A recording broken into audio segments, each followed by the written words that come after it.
This is a lecture from OpenTuition. To benefit from the lecture, you should download the free lecture notes from opentuition.com. Early on in this chapter, we learned how it was that residential property was treated far more harshly in the CGT system than the disposal of any other assets. When we looked at the tax rates applicable, we saw that instead of enjoying, if enjoying be the word for a taxation charge, but instead of enjoying rates of 10% and 20% based on what's in the remaining basic rate band of the taxpayer and what then above that is in higher rate, was it 10, was it 20% therefore? Instead of those lower rates, we had these higher rates that were applicable to gains made, taxable gains, on the disposal of residential property, whereby instead of 10%, we had 18%, instead of 20%, we suffered a 28% rate. And on top of that, and what we're about to see here, there are other ways within the taxation system that again disposals of residential property have been more harshly dealt with over the past several years. But the only other issue that we need to be aware of here is this one, about payments on account. Not only are we going to pay more CGT on the taxable gains made in relation to residential property, but what we're also going to do is to have to pay that tax, as we said at the end of last session, very, very much sooner than we would otherwise have to pay our tax. So let's just go back to our early studies. And we saw back in section 1.6 of the chapter that the CGT liability for a tax year was payable, well, I'm sure you know by now, by the 31st of January following the end of the tax year. So for our tax year 2021, that meant that the CGT had to be paid by 31st of January 2022. And as you may already have discovered, but otherwise you'll discover later, in relation to chapter 15, where admin is looked at, you will discover that not only is CGT usually paid in just one amount on the 31st of January following the end of the tax year, that is also a final deadline date for the payment of income tax in relation to, again, your 2021 tax year following 31st of January 2022. But now what we discover here is it comes a whole lot sooner. Now that usual rule for CGT is pretty generous. You could make a disposal on, say, let's say the 1st of May 2022.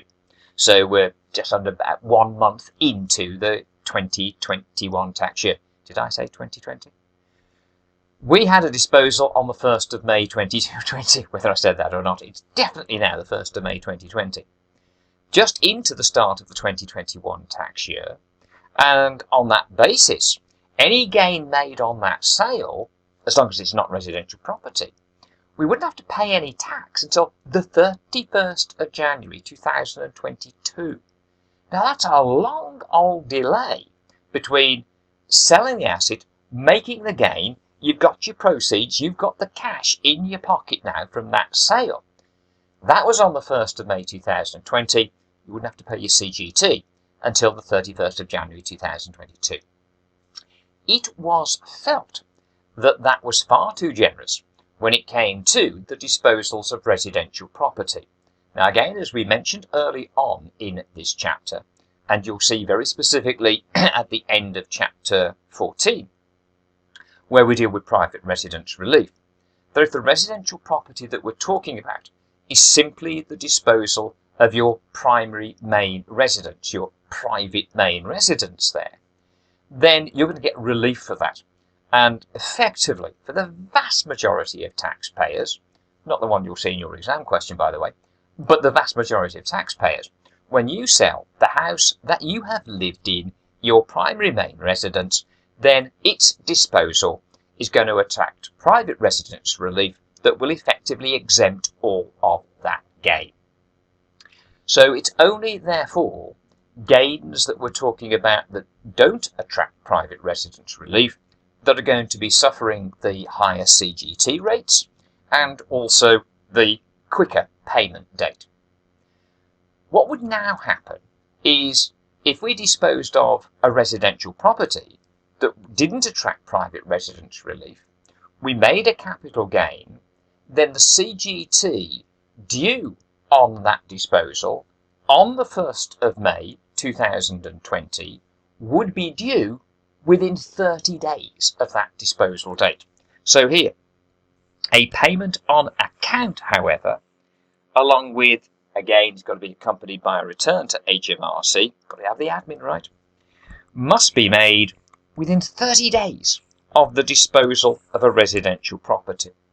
So now, with this new rule that has come in, you dispose of any other asset on the 1st of May 2020, any tax that may be payable in relation to that gain won't be payable until the 31st of January 2022. But if that is now a residential property, then the disposal on the 1st of May 2020 demands that the CGT be paid and a tax return submitted for it by the end of that month, by the 31st of May 2020. Clearly, that is a serious change in relation to when you have to pay your tax. We don't have payments on account for CGT on any other assets. It's purely this one specific circumstance. Now, we know how to compute taxable gains for the tax year, and we then know how to tax those taxable gains depending on whether there is any basic rate band remaining from our income tax computation or whether we're straight into higher rate. We know how to do that. But now, as we're only part way into the tax year, how do we know how to compute the CGT? You will remember that against any gain made in the tax year, there are various deductions that would be available to you. We would firstly have the ability to net out gains and losses of the tax year. We would then have our AEA available for the tax year. And if after that we're still looking at some gain taxable, then the possibility, if we had losses brought forward, that they would now be used against the gain. So when we're looking at this one-off transaction, this disposal partway through the tax year of residential property demanding this very immediate CGT payment, what do we set off against that gain to then work out our CGT liability? Right, we can deal with that now because we've got this note.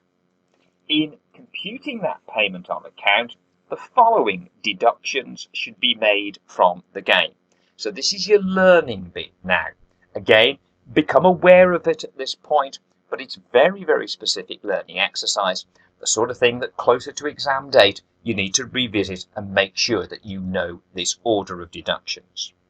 Firstly, any current tax year capital losses, but only those incurred prior to the property disposal. You do not know whether after the disposal of this residential property, but within this same tax year, there may be other disposals that may indeed yield losses. So the only losses that we could offset are those capital losses in the year incurred prior to the property disposal. So with the illustration that we'll see very shortly, and a likely situation in an exam question, this would be a very, very, I'm going to say, easy question. Easy for the examiner to set in section A, testing out this issue. You would have a list of disposals during the tax year 2021. There would be clearly a gain on the disposal of a residential property. There would probably be one other gain of another asset, non-residential, not a residential property. And you'd probably have a couple of losses sustained in the tax year, one before the disposal of the residential property and the other after the disposal of the residential property. So what can we do? The current year capital loss, but only the one, if there is one, incurred prior to the property disposal taking place.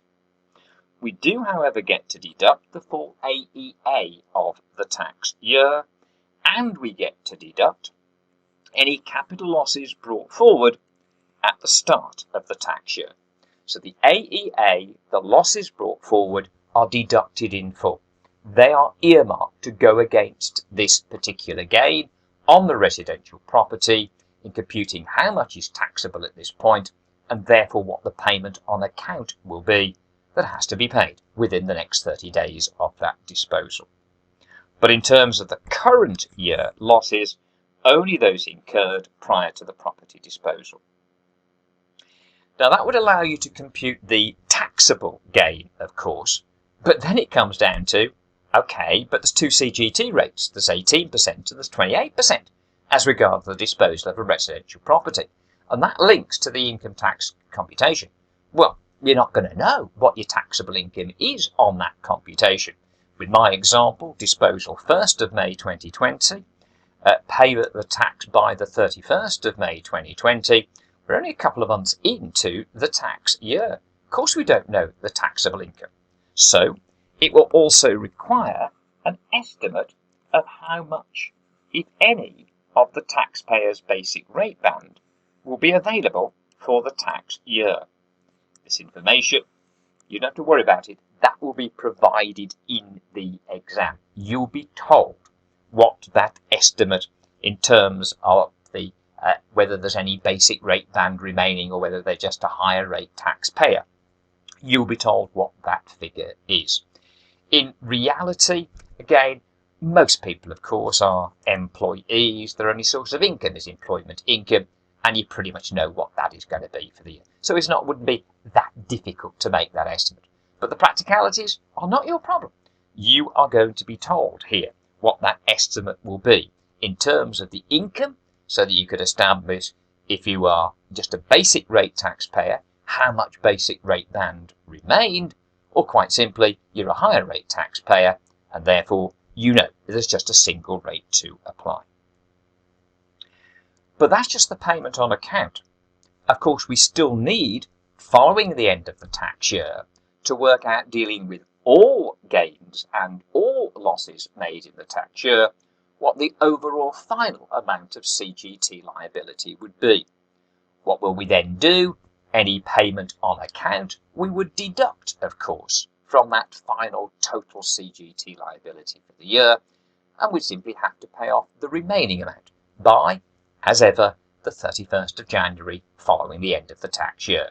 For 2021 again, by the 31st of January 2022. So the chargeable gain will then also be included in the normal self-assessment CGT computation for the tax year, with any payment on account then being deducted in deriving the final CGT liability to be paid by, as we just said, our normal due date of the 31st of January following the tax year.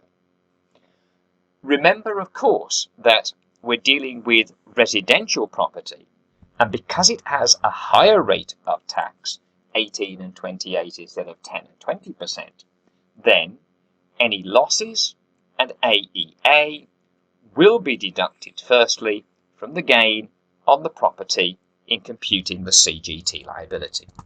We get to decide which gains made in the tax year will we offset our losses of the tax year and brought forward losses.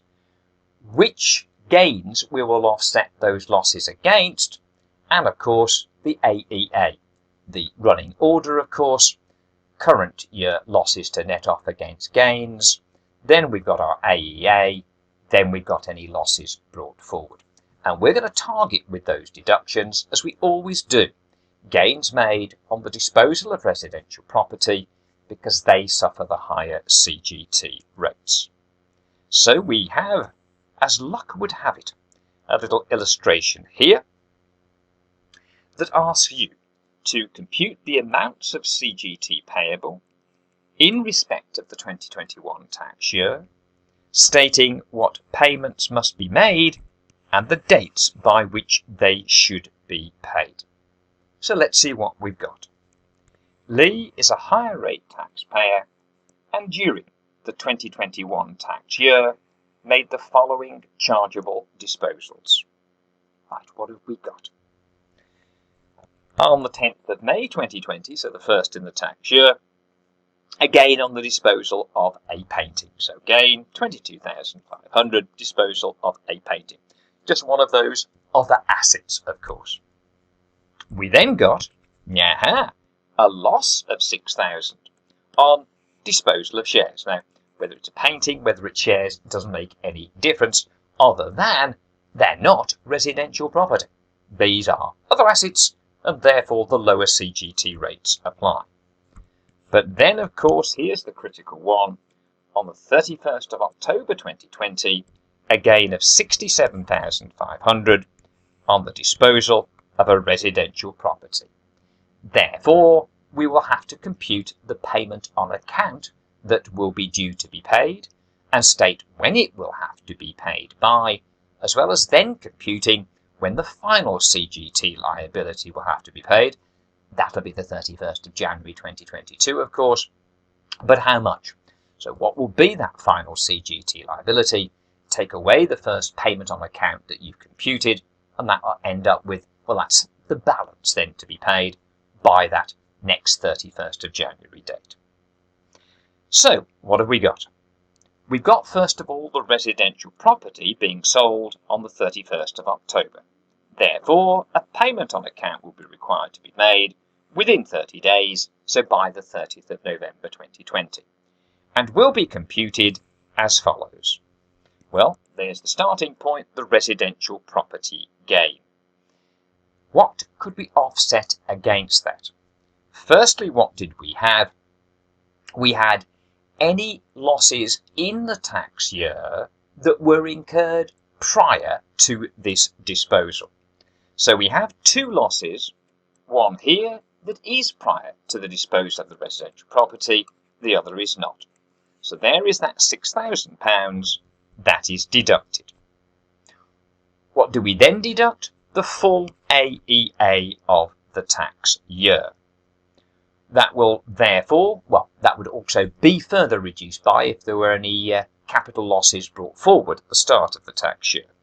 And that then brings us to a taxable gain. But of course, what tax rate to apply? Back to the information in the question. I didn't stop when I said it, but you would note it very quickly in answering this particular question. Lee is a higher rate taxpayer. There we go, a higher rate taxpayer. So we know that there is no basic rate band remaining, so all of any taxable gain will be taxed at the higher CGT rate, which on residential property is of course 28%. Now again, check the numbers on that, hopefully I've used the calculator correctly, but that for me anyway came out to £13,776 there. And that payment will have to be made by the 30th November 2020, along with a return to HMRC giving the information pertaining to that calculation of CGT.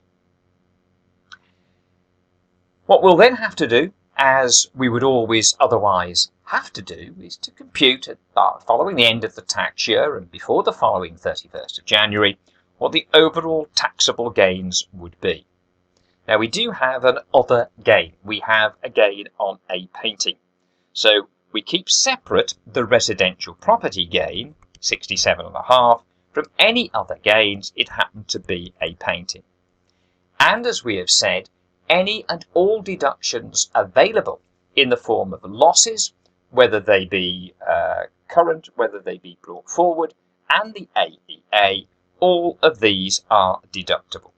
So we've got both the loss incurred prior to and the loss incurred after the disposal of the residential property, along with the AEA being deductible. We want to get the best use out of these deductions as we possibly can, and that best use is by targeting those gains taxed at the highest CGT rates. What is that? It's residential property. Therefore, we've now got our two figures of taxable gain. One, a reduced figure from previous because of the extra deduction of the loss incurred later on in the tax year that can go against the residential property, but we've also now got the other gains to be taxed. On the residential property, 28%. On the other assets, 20% there. So, hopefully, those are the correct numbers. Put them together, we get our total CGT liability for the year, but that is not the amount now to be paid. because we've already made a payment on account, and that therefore is deducted here to give us what will be our final CGT liability payment due, as we keep saying, the 31st of January 2022. Again, like with all objective testing questions which you're going to see in relation to CGT, whether that's section A or whether it's section B, you have to be very careful to read what is the requirement of the question and to read the information in the question. So you only answer what has been required of you and you're not missing any relevant information. So here we had picked up right from the start that Lee was a higher rate taxpayer. Now I wonder, as I read through that first of all, did you pick that up? Well, maybe not. You were just following what I was saying. I moved on, you moved on. You mustn't do that in the exam. You have to think, right, higher rate taxpayer, so that's going to be a 28% charge in relation to your payment on account. And of course, at the end of the tax year, in terms of all of the gains, going to be taxable at the higher rates, be it 28 for the residential property or 20% for the other assets there. We then looked, oh yes, there's a disposal of a residential property. There is a loss sustained prior to the disposal of the residential property. There was one after the disposal of the residential property. And then put these calculations together, firstly, as here, for the payment on account. What was the gain made? What losses and AEA are available to go against it? Not, of course, the loss sustained after the gain was made during the tax year. Then put together a perfectly normal CGT calculation where you'd separate out residential property, apply deductions firstly against it, before then moving over to deal with any other assets. Reduce the gain that's taxable at 28% before reducing the gain that would be taxable at 20%. Get your total CGT liability for the year, take away your payment on account, and there's your balancing payment to be paid by the normal due date. New to us in terms of Finance Act 20, so whether that comes up in the very first exam, June 2020, I don't know. But it's sure to be tested at some point, probably more than once, during this first year in which this particular issue has been examinable. So make sure, again, that you know how to deal with that. This is a perfectly normal CGT liability calculation. This is the payment on account issue. All you have to know is what are the deductions that you are able to make from that gain to work out what is taxable and the tax year in which it is payable. What did we have? Any current year capital losses incurred prior to the property disposal, followed by the AEA, followed then by any capital losses brought forward at the start of the tax year, if there were any. Make sure you can do that. Make sure by exam day you've learnt that rule of deductions. Now, one asset that you're likely to see again in an examination question being disposed of by a taxpayer, to begin with, that taxpayer in these early chapters is an individual. In later chapters, it will also be an incorporated business, a company there. But one of the most tested areas and assets that are being tested are shares. Because when dealing with shares, there's a particular issue. That I might have bought shares in a particular company, not just on one occasion and now I sell them all, but I've gradually accumulated over time more and more shares. When I've had a bit of spare cash, I've invested in this particular company. And then at some point I need to yield some cash, and therefore I sell some, but not all of these shares. Again, what is the problem? Like it's been on so many occasions in terms of this chapter, in calculating a gain or a loss, it's what is the cost going to be. The problem this time is I didn't just buy one lot of shares at one cost. I bought these shares over what could be a very extended period of time at different points in time at different costs. So when I sell some shares, but not all of them, which ones am I selling? I know how much I'm selling them all for. Don't have a problem with the proceeds. The problem I have is, which cost or costs will I use? Well, that you'll discover in the next chapter we have together, chapter 13.